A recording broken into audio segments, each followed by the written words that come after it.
to suppress our emotions is really the beginning of opening the doors for mental illness.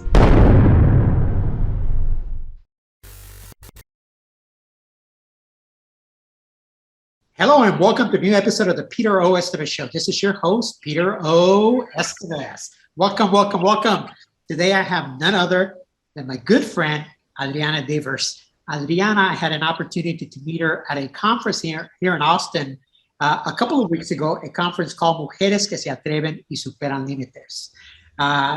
It is a women's sisterhood program that also actually encourage Latina women from across the U.S. To become authors, to share their story, and then they create a support system behind that. And she was one of the speakers there at the event, and really what caught my attention, not only her story, but a poem that she read during her talk. So I am going to ask her to start the program today after she introduces herself with that poem. Hello, Adriana. Welcome to the Peter O. Estévez Show. Thank you for being with us.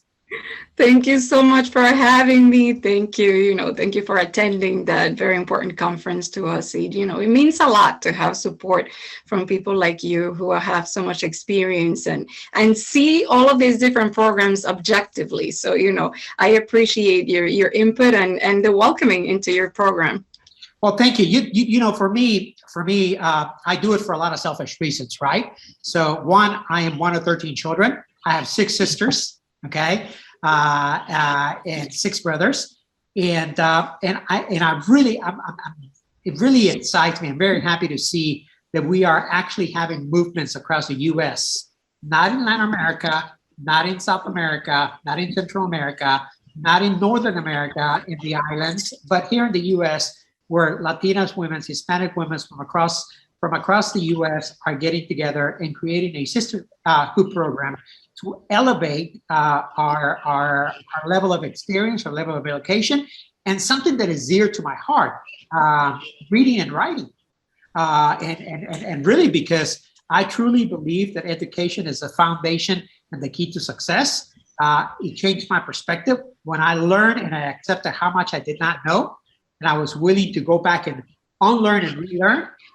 A whole new world of opportunities has opened up for me. So I want to congratulate you and the other women that have come together for this incredible movement. Tell us a little bit about that, but then I also want you to read that poem that you read that day I met you.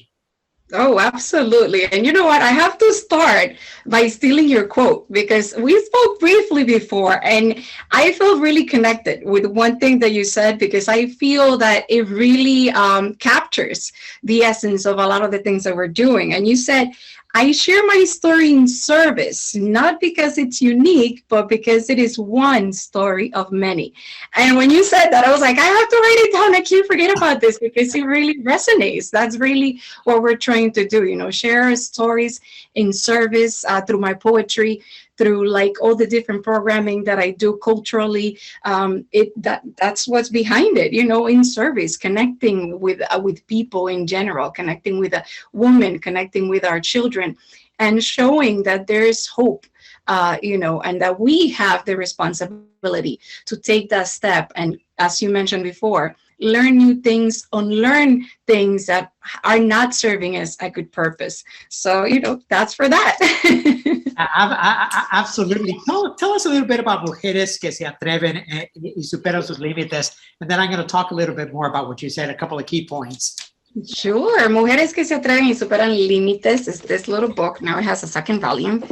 Historias de inspiración en tiempos difíciles, stories of challenges and inspiration during difficult times.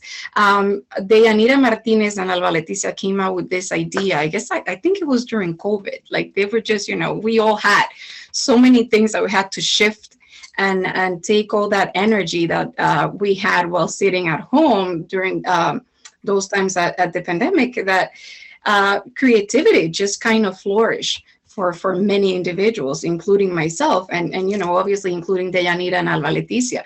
So they just started reaching out to a couple of us and inviting us to take part in this book that has now become a movement. And just like you mentioned before, it really shows a sisterhood. Like there's a support system behind each one of the volumes of the books.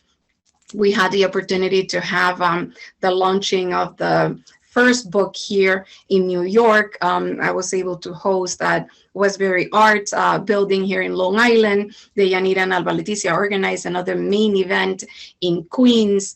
And just recently, we did the launch of the second volume in Austin, Texas, which is just, it just shows how collaboration really opens doors. And we all feel that this is just the beginning, as long as we remain focused and uplift each other, which is one of the main purposes of this work, it'll just continue opening doors for everyone. Absolutely. As Hispanics, as Latinos, we are known for being a culture that is very, there's a great pride in family unit, okay? There's a lot of, we're somos fiesteros. We like to have a good time. We live with our parents through adulthood. Many of us bring our parents to live with us when they're elderly and they're no longer to take care of themselves. So we're very, very close-knit families across the world as Latinos and Hispanics. However, we're also very much a culture of secrecy, okay? We are a culture of holding our feelings and our emotions back. We are a culture of calladita te ves más bonita. We are a culture of not talking about the dysfunctions that happen within our own family units. Yet, you women, through Mujeres que se atreven y superan límites, have decided to share your stories of both successes, failures, disappointments, adversity, challenges. In a world where among the Latina community, that's not very commonly seen. Why did you feel that it is important for us to begin to share our stories? Oh my gosh, we have to start being honest with ourselves, and we have to really focus in letting go of things that haven't served us. And I do love I love my Dominican culture. Aquí se come mangú los sábados y los domingos, almost every day. Aquí se come mangú los tres golpes, con salami, con huevo frito, like the whole thing. And we love merengue, we love dancing, as you say, we love our family unit. But I really am intentional about certain things and certain habits that we have to shift when it comes to culture and things that have been passed on from generation to generation. And it goes back to what you mentioned about calladita te ves más bonita. Like, it's really important to open up about these stories. It's very important for us to let our children know that it's okay to show out our vulnerabilities. Y nuestra vulnerabilidad es parte de nuestra fortaleza. When we are able to explain to our children, how we truly feel, it shows them that it's okay if they cry. Like I tell my 9-year-old son all the time, if you need to cry, you cry. If you need to scream, you scream. To suppress our emotions is really the beginning of, opening the doors for mental illness. It kind of, it hinders your expression and limits your ability to really connect with other people. That's the way I see it. Being someone who actually went through episodes of depression and panic attacks and all those things, it really has helped me to be able to grab this book. I sat down and wrote that story about, that deep hole that I felt that I was drowning into. And now that I read it, or when I get messages from other women that tell me, I needed to read this because that's where I'm at now and I know there's hope, then I know once again that there's a need for us to really share our vulnerability, to really speak up about the issues that affect us on a daily basis. Absolutely. You said something that resonated with me really well, and it goes back to another one of my favorite quotes. But you said that to suppress our emotions is almost like an invitation to mental illness, right? Because the reality is that we are as sick as our secrets, right? We things that we suppress, things that we hold back, the emotions and feelings, our expressions of who we are, hold us back from really becoming our full and authentic selves. Now, tell me, what have you discovered? Because you've been in the States, how many years now? 17, 18 years? How many years have you been in the States? No, I was doing the math the other day. I've been here for 28 years. It's Wow. like my whole, a lifetime. I've been here. I came here as a teenager, and I came here with no plans of staying. But as our parents are our bosses, my parents said, "No, you're staying. Tú te quedas." There's no going back. And I remember telling them, I was like, "Well, you promised me that I was only coming on vacation and that I was going to go back to grandma." And they were, they said, "No, that's it. This is you're here and now." Wow. Wow. So tell me, what beliefs or what generational cultural habits, belief systems have you shifted since you've been here that you saw your parents and grandparents do, but now you have broken those and make sure that your children don't carry them on into their legacy? I started breaking them at a very young age, I think. Because I remember when I first started writing at 8 years old, I had this little notepad that a student teacher had gifted me. And I remember whenever there was a fight at home, like between my parents, I used to write a little story, changing the names and just doing that. And I recall sharing one of those stories with my dad. And he said, we don't share our privacy with other people. So you shouldn't be writing about stuff that has to do with our family. And I said to him, who tells you that that's about our family? Like, the woman's name is different. The guy doesn't even sound like you. And like, I used to excuse, my story or give it a twist so that it wouldn't be so similar to my daily life. But he knew, they knew that it was like that. And so that's one of the things that I think I started changing from a very young age. I use writing as a relief, as a way to just find myself. And whenever I felt that I was lost or that I needed company and there was nobody to share my thoughts with, I used to just put them in writing. And I have found quite a few pieces that really, really, I'm in awe. I'm like, oh my gosh, like I was 9, 10 years old and this is what I was writing, not really great phonetically or with the syntax or sentence structure, but overall the message that I had in there and the cry for help, in some moments, really, really, it's something that we see now. And that really showed me that I had to do parenting slightly different. So, from there on, it hasn't stopped. I told my parents when I turned 18, I was like, yo me voy a mudar sola. And they were like, what? Like, you cannot leave this house unless you're married. And I was like, I don't want to get married. So, I said, I have a choice. I said, I'm an individual. We're in the United States now. And now we have to really adapt to the culture. And they, from there on, I wrote a poem that's called Costumbres, because we really started kind of shifting apart. My parents and I really was focused in getting higher education, going to college, and I didn't agree with many of the rules that were in place. And I just kept on, I guess, rebelling against it and just going my way.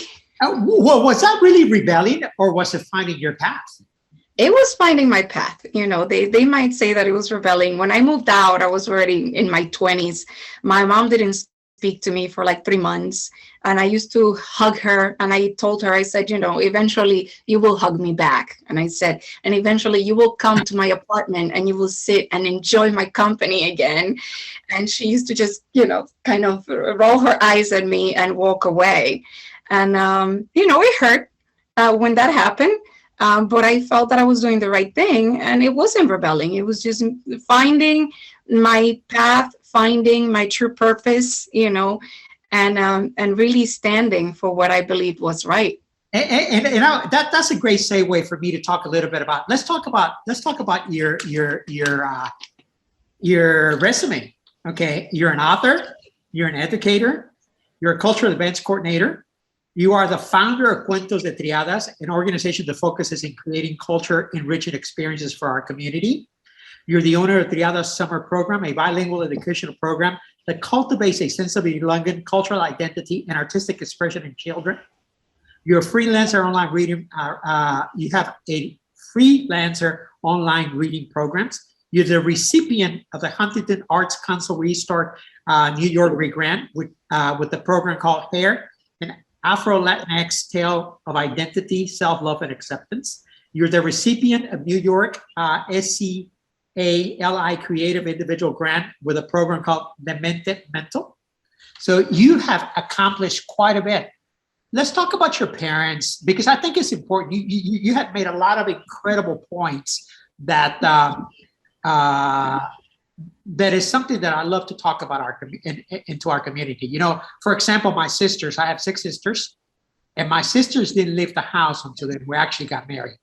Okay. Mm-hmm. Out of 6, I only have 1 sister that actually went to college, and she actually left the house, got married, married a guy in the military, got divorced, and then went back to college and finished her MBA and pre-law degree. So, you know, out of 6 sisters, and I don't have any of my brothers that went to college. Okay, I was the only one that went to college or did some college curriculum.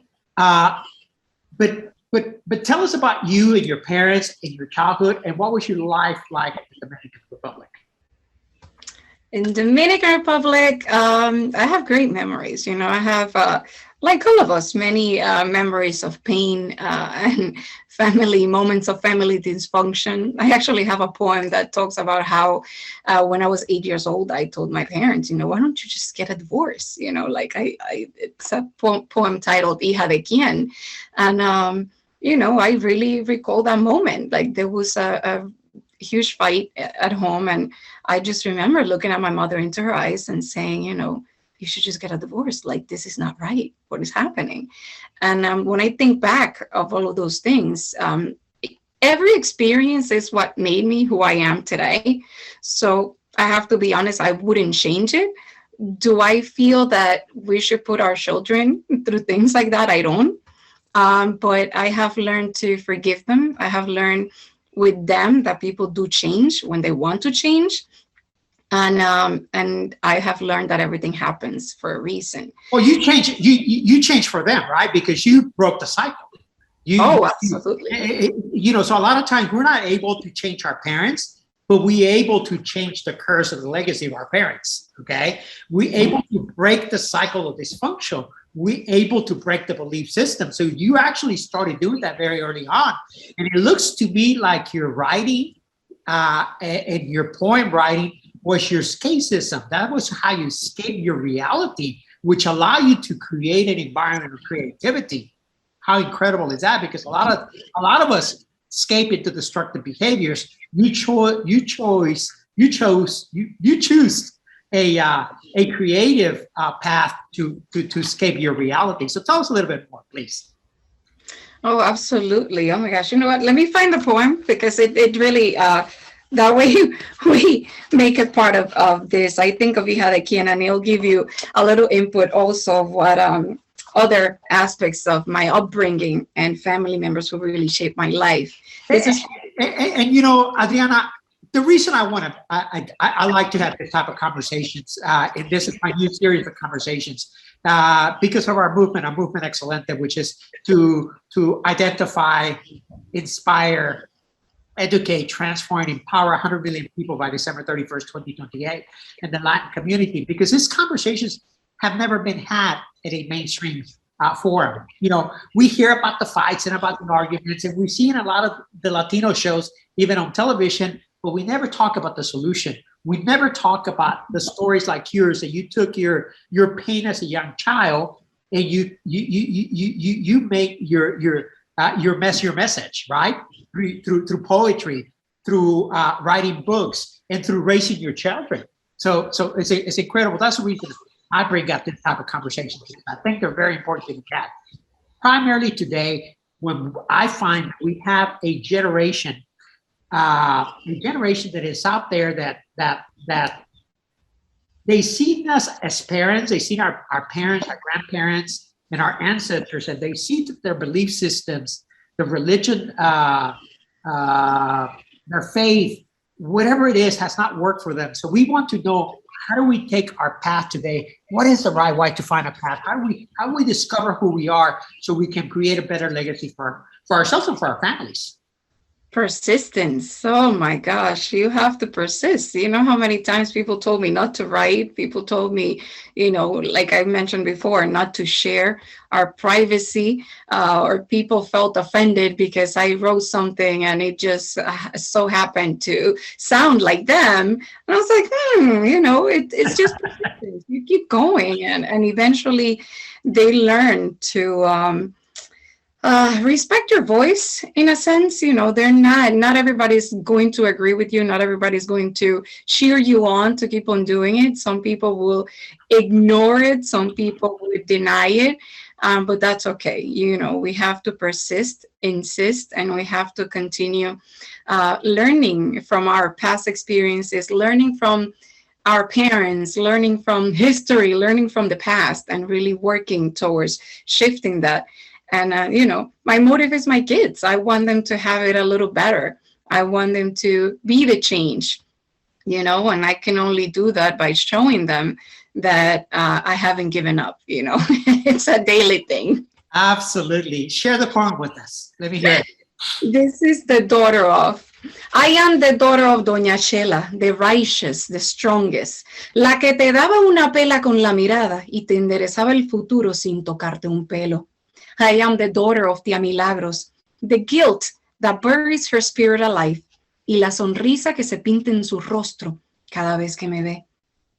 La hija de Cira y Fifi, los que han durado 45 años, although I suggested a divorce at 8. Hija del tiempo, del olvido, of the solitude that keeps me grounded, unfinished poems buried in a mended treasure box. Little fairies floating through my cloudy skies. El sol robándose un espacio ausente. La luna bailando al son del tambor, tying it all together, reminding me that I am more than a name, more than what defines existence. Hija de tanto, hija de nada, hija de la vida por estar aquí, hija de Dios por el aire que me otorga, hija del hoy y el ahora. The daughter of the yin y el yang, the duality of life in its pure essence, the wholeness of my ego and my daily battle against it. In the end, I question, whose daughter am I anyway? Wow. That is powerful. Thank you. When did you write that? This I actually wrote during the pandemic, and I wanted to do a revision of a poetry. My first poetry book was Huellas de una Memoria Perdida. And when the opportunity came, I said, you know what, this poem is very new, but I need to have it in there. I wrote it during the pandemic, one of those evenings that I was participating in a writer's workshop. And it just came out, from that thought of, who am I? What is my identity? Is it just my name and nationality? Is it the texture of my hair? Is it the way I dance when I hear the tambores? Like, what is my true essence? And I try to really embody that through that poem. I love it. So tell me what has shifted for you and for the Latino men and women across the world since the pandemic? What is different? I think many of us are kind of awakening in a different way. For me personally, I really let go of many things that I was still hanging on to from before. Like what? Tell me what. Give me some examples. What were you hanging on to that you felt maybe was not serving you, but you were hanging on to it? Feelings, let's say in relationships, feelings of ownership, feelings of jealousy, insecurities. I really, still felt insecure. Although I started the process of leaving my natural hair many years ago, I still felt insecure about the way my hair looked. I felt insecure about my relationship. I still felt that we were medias naranjas. And I think during the pandemic, I really discovered a new connection with nature around me. I really needed a point that I focused in healing certain aspects of me that still needed to be worked on. And pardon me if I get a little emotional, but like I started noticing things that have always been there. If you know Wow. what I mean. But I missed certain things, and I had certain memories, and I kept on asking, like for instance, I kept on asking to see the sunrise. And I was like, oh, why can't I just, I want to go on vacation and see the sunrise from my bedroom, da da da da da. And one morning, Peter, I woke up and I was still laying down, and I opened up my eyes and I saw the most beautiful sunrise from my window. And I could still see like all the roofs from All the rooftops. Yeah. Yeah. but that's okay. Like the way the sun was just coming up and the sounds, and I was just like, oh my gosh, like you've been here this whole time and I never noticed you. And like from that moment on, I just like every day, it's been about gratitude. It's been about less of me. Like I do take care of myself, but in a way that I don't know how to make it make sense. Like I'm trying, I'm not let's say a selfish person, but I do take care of myself. So in that sense, yes, I take care of me, I take care of the people around me, but I'm able to see the magic. I call it the magic. That's why I have a fairy behind me, because I'm able to see now and feel the magic that's all around us. There's a blue jay that now started, like he just started visiting me, and I lost my Tia Milagros that I mentioned in that poem, and another aunt of mine that I really, really loved. And those birds and the butterflies started coming even more so when I started opening my heart and my eyes to things that are beyond existence, as I also mentioned on there. Wow. And that has been my process, and I feel that there are people that have gotten there or have started their journey through the pandemic. And there's more, there's more individuals that when I speak, it depends. You talk to people about this, and some people like look at you and they think you're kind of losing it, or like, oh, that makes no sense. So when to kind of stop the conversation or like move it, because they're not ready. But when you have a conversation with someone who relates and they're like, oh my gosh, and now I see this and I feel this and I cry over many things and I wasn't like that before, then you know that you're not the only one in that path. The reality is, for me, and this is my own opinion and my and what I have experienced in my own personal journey, I call the pandemic the great pause. It was a moment where the world literally paused and stopped. And it gave me and anybody else that wanted to see it an opportunity to become present and available here and in and now, be able to see my life with clarity and with possibilities. And I actually, like like many of us, it was a great awakening for me. I was able to exit what I call the state of survival, where I just worry about surviving and living and making money and doing this and doing that, instead of finding and encountering and entering a balanced life where I'm here and available. I'm not time traveling anymore. I don't travel between the conscious and subconscious. I don't travel between the past and the future. I'm available and present here and now, and I'm able to have an incredible conversation with you and with anybody else at any given time, right? And I was able to detach, like you, from things that were holding me back, from belief systems that were no longer serving me. It gave me an opportunity and an excuse to find and be the change that I always wanted to be. So, I completely resonate with what you share. Let's talk about something that you said. Women that are looking to have their voice respected. Okay, Latino men, Hispanic men, we're very macho men. We want the woman to be at home, take care of the children, when we go to work and be the breadwinners. Is that still the case, or is that shifting?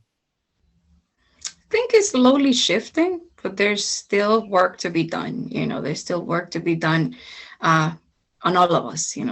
We all have to take responsibility for where we are, where we have been. And that's, I personally feel that's the first change that has to happen. Every time that we hear someone saying, oh, no, but I'm different, or no, it doesn't happen here. It's like you're washing your hands from taking responsibility of what, what we're still witnessing. So I feel that's the first step.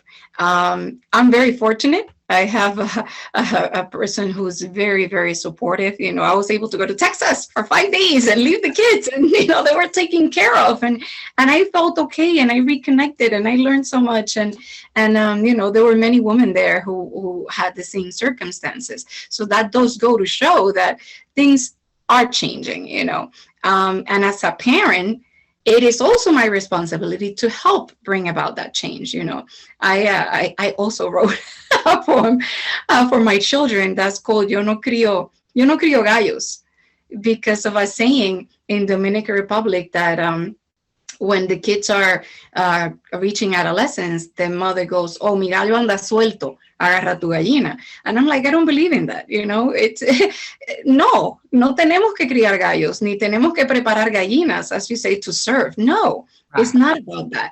But as parents, we have to start also changing that and instilling in our boys, you know, a different shift, a different mindset. You know, I tell him, you know, you take care of your sister, but your sister also takes care of you, in the sense of helping each other, in the sense of being a team, but not in the sense of you get to do things and she doesn't because she's a girl.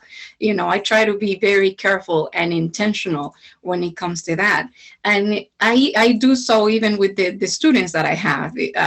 When I taught high school for 14 years, and I always try to be intentional about the literature pieces that I chose, or how I present certain things. And now that I have young ones at the summer program, I try to do the same thing, because I feel that it's my responsibility as well to instill that in them and to share with the parents ways in which we can make our society change and really bring equity, you know, throughout. Yeah, I you know, to translate a little bit of what you said, yo no crio gallos, meaning I don't raise roosters. Watch your chickens, your young girls, the rooster is loose, right? So that was a very prevalent belief system in the Latino Hispanic community. You become a young teenage boy, you're gonna go wild with sex, drugs, alcohol, whatever, okay? Is that mindset shifting? Or what can we do as parents, okay, to not encourage that type of behavior? Or is there enough awareness in social media to not encourage that? Tell me a little bit about that. Sure. No, it's all on us. I really take responsibility, you know, for things that I haven't even done. Like, that's one thing that every time I have this type of conversations, that I say, you know, I might not have even been born when these things started happening, but I take responsibility and I do my part. So as parents, we have to really be intentional on the messages that we send our children. We really have to, and it goes to even media, to the shows that they watch, to the books that they read, to the cartoons, the games that they play. You know, I pay close attention to, is the game that he's playing inclusive, or is it one of those games that is showing that boys can do everything but girls cannot? My son goes to gymnastics, and I make it a point that I'm like, listen, you know, even though a lot of organizations still use that, ninja for boys and then princesses for girls. And I'm like, no, if you want to be a ninja, you can be a ninja. If you want to be a princess, by all means, you be a princess, you know, but that has to come from us. We have to show them that we can't take all the labels that have been imposed on us by society. We have to, you know, hay que cortar. We have to cut certain ties, and we have to be okay with being different. We have to be okay with explaining our position sometimes when someone questions it. And we have to be okay with standing our ground. And I say that to them all the time. And I think that's the best way to start at home, and really choosing literature and things that our kids not only feel connected with, but that they can start going, oh, that's different, or, oh, you know, I didn't see it that way, but now I understand it. And that's one thing, you know, I have this type of conversations with my son all the time, you know, about why that song, you know, you might like the rhythm, but it's really denigrating. And then I make him repeat the word. I'm like, say it. Denigrar, denigrating. And he goes, so what does that mean? Well, I'm going to explain it to you. And I go right into it. And if we have to break down the lyrics, we break it down. But that's on us, you know, and as parents, it might feel that it's a lot of work, but that's our job. We are parents. And if we want society to change, if we don't want to have that mentality of roosters, then we have to take the time and truly educate from the heart, y con conciencia, with conscience. Absolutely. Boy, you said a lot there. You cover a lot of angles right there. Let me.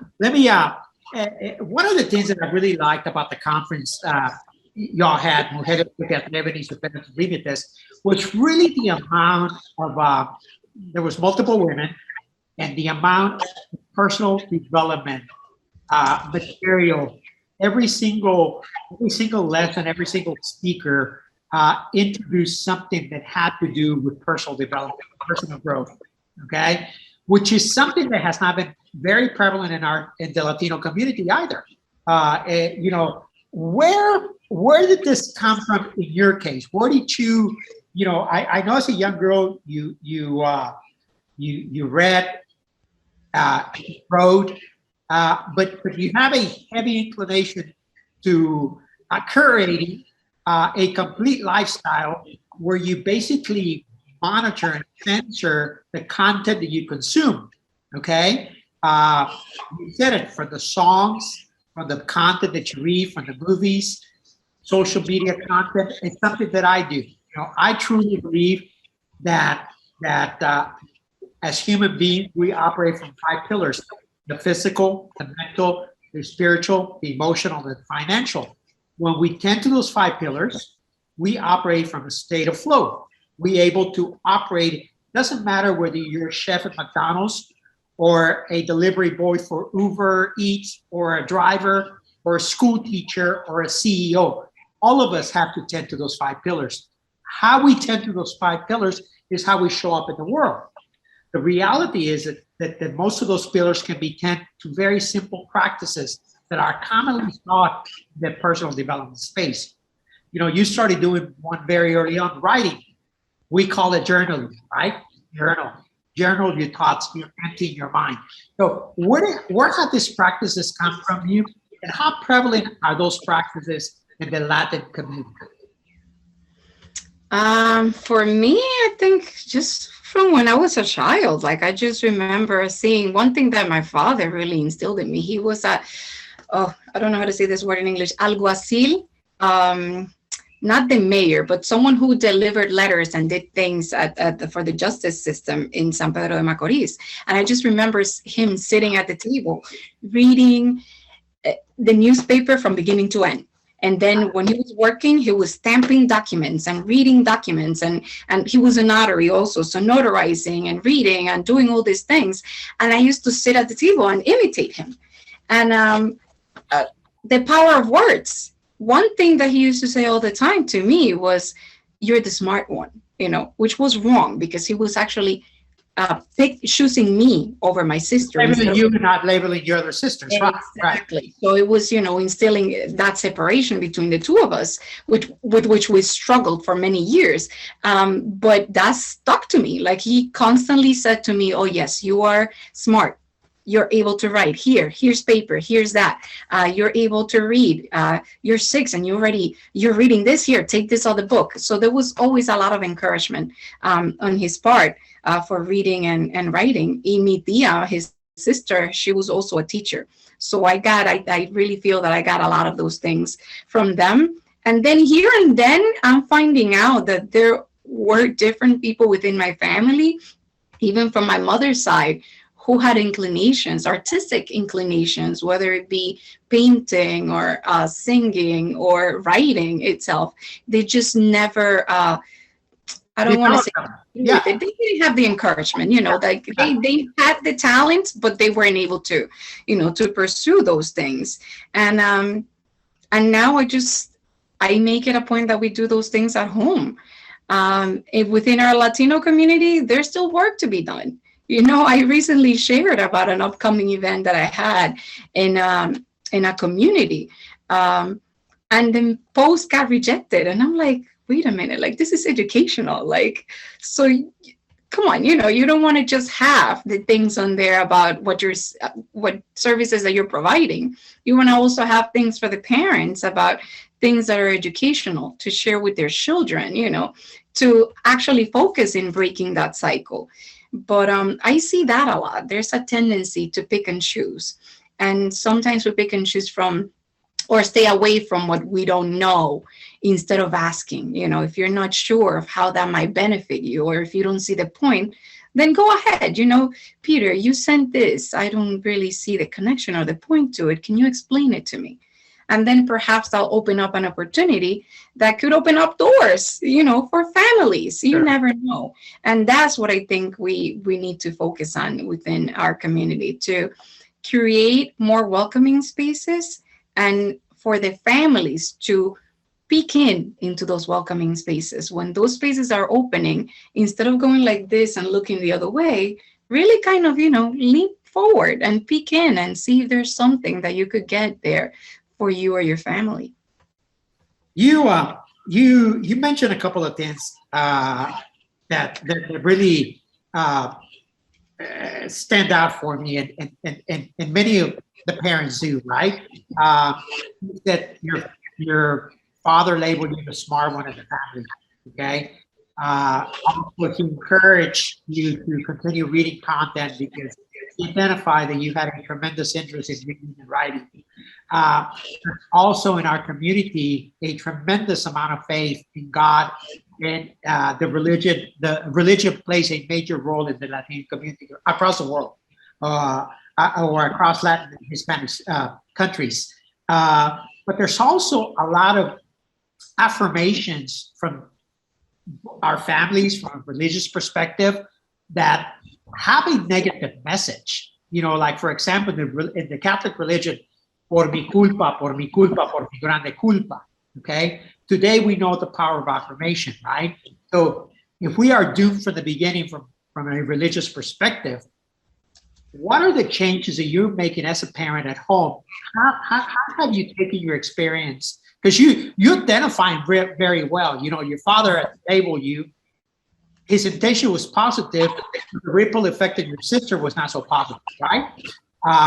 And there's also affirmations, the power of affirmation through our vocabulary, the words that we use with our children, the power of writing, the power of reading. How has that impacted you, the way you raise your children, and how do we shift those changes as parents that are hearing this for the first time?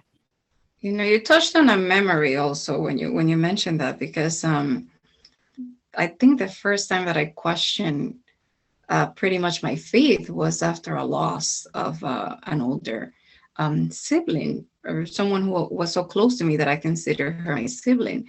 And when I questioned or started, showing my emotions and questioning why we were doing certain things, I was told to be quiet. That was just the way it had to be done. You never had doubts. You have to keep on going and kind of pretend that whatever was you were feeling at the moment didn't exist. And again, that was when I was around 11 years old. So I have really, I think since then, also been very cautious. Like I have a tremendous amount of faith, but I do believe that, as I said at the beginning, that there's magic all around us and that it doesn't have to be tied to a specific religion. And that's one thing also that I have tried to instill in my children, like there's certain things that they're expected to do in a traditional, family who follows a certain religion, without mentioning any. I'm just going to say that. And I have actually given them a choice. I say, do you feel connected with this? I know you're very young, but based on what you know, based on what we've been doing here, do you feel that this is something that you would like to do, or would you like to wait till you are, a little older? And some people, again, family members, or might judge me or say that I'm going crazy. They're my kids, I'm the parent. Absolutely. I feel that I have the right, to, as long as we're in agreement, their father and I, that's all that matters. And that has made a huge difference, because I am being intentional about the positive affirmations that I use. I talk to them all the time about the power of words. And every time that I have a chance to have these dialogues with the parents or at cultural events, I make it a point to mention exactly what you mentioned before, how certain phrases or certain things that we have carried on from generation to generation are damaging. So why not kind of, shift or replace them? We have to at some point realize that whatever doesn't serve us, we have to put aside. And it's hard because we've been absolutely. And I want to talk about the power of reading, because I heard another interview where you talk about the power of reading and how we're able to identify somebody that is well-read, somebody by their vocabulary, by the way they express themselves. But I want to talk about something that happens a lot in the Latino community, obviously, because this is something that I'm very passionate about, because I want to change it, not only for me, not only for a lot of Latinos out there, for my family and for future generations. It's something that is dear to me, to my heart. A lot of times we go into a family reunion, and I'm sure all of us that have that aunt or that uncle that tells you, you're too fat, you're too skinny, you're losing your hair, when are you getting married, when are you having children? And we need to understand that a lot of those are habits, cultural habits that have developed. And many a times it's because they don't know how to have an educated conversation. They don't know how to strike a conversation.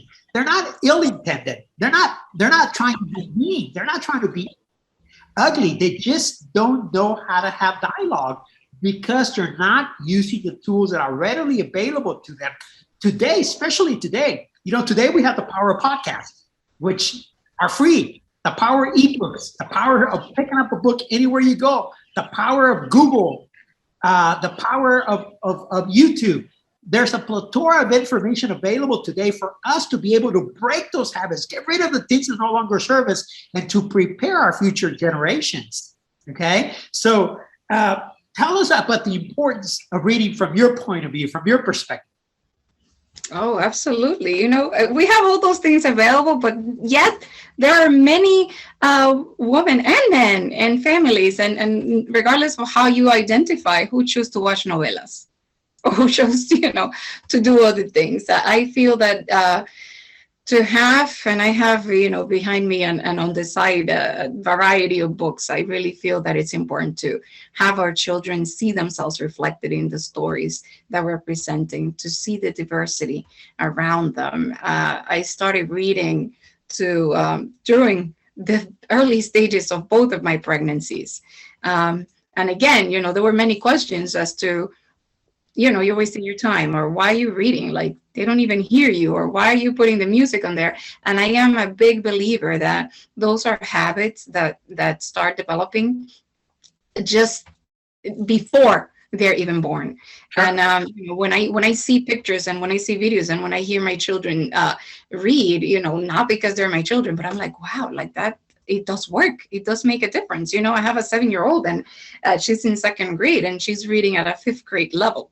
And, like reading chapter books on different topics, I have to now monitor the topics that she reads because she might not be mentally, ready to handle certain topics that come up in certain books. But as far as literacy, she's already there. And as parents, that's another one of the responsibilities that we have. And it doesn't matter what level of education you have, we can still bring them to the library. We can still partake in different programs that go on. We can still choose to not watch, the comedy show that's being there, and instead put a podcast, like you mentioned, something empowering. We can choose to have them listen to positive affirmations. Hay una infinidad. There's an infinite world out there of things that create habits. And the magic about this is that we start like shifting our habits to help the kids. And then all of a sudden, we're helping ourselves because it's shifting our routine and it's adding other things that we do. Like now my kids ask me, they're like, oh, you didn't put the mindfulness song today. Like, what happened? So they're reminding me. And that's something that we have the power to do and empowers them, simultaneously. Absolutely. You become the family is accountable to the family. right? The family becomes accountable to the well-being of the family. You know, and you said something a minute ago, is that creating a spaces where we, instead of shying away from, we pick in and we become curious. I think that we have a generational opportunity to break a lot of those dysfunctional belief systems that have not served us or our generation before us. I think we have a generational opportunity to be able to create spaces like this one today, where we can have these conversations in a way they're not offensive, they're not degrading, they're not demeaning, but they're simply conversations that perhaps have never been had because nobody had ever started. You know, I am committed not only to my podcast, not only through Excelente, but through our new series, Latin Talks, where we're actually doing our first 4-city tour, where we having what we call Latin Talks: Austin, San Antonio, Houston, and then Dallas. And we're taking local community leaders like yourself to talk about the issues that permeate at home and how they were able to break those cycles. How were they able to overcome the challenges? How were they able to introduce reading, journaling, well-being, mental health, spiritual well-being, financial literacy, financial autonomy, okay? Things that have never been spoken to or about in our households. And this is what we're trying to do. This is the kind of movement that we're trying to create. So as you see the podcast growing and shifting to where we see more Latinos, more Afro-Latinos, more Hispanics in the podcast, is because I want to make sure that the message gets spread. That I feel I have an obligation as a leader in my space to be able to bring people like Adriana into the podcast, to give her space, to give her a platform where she shares her story, so her story can impact others.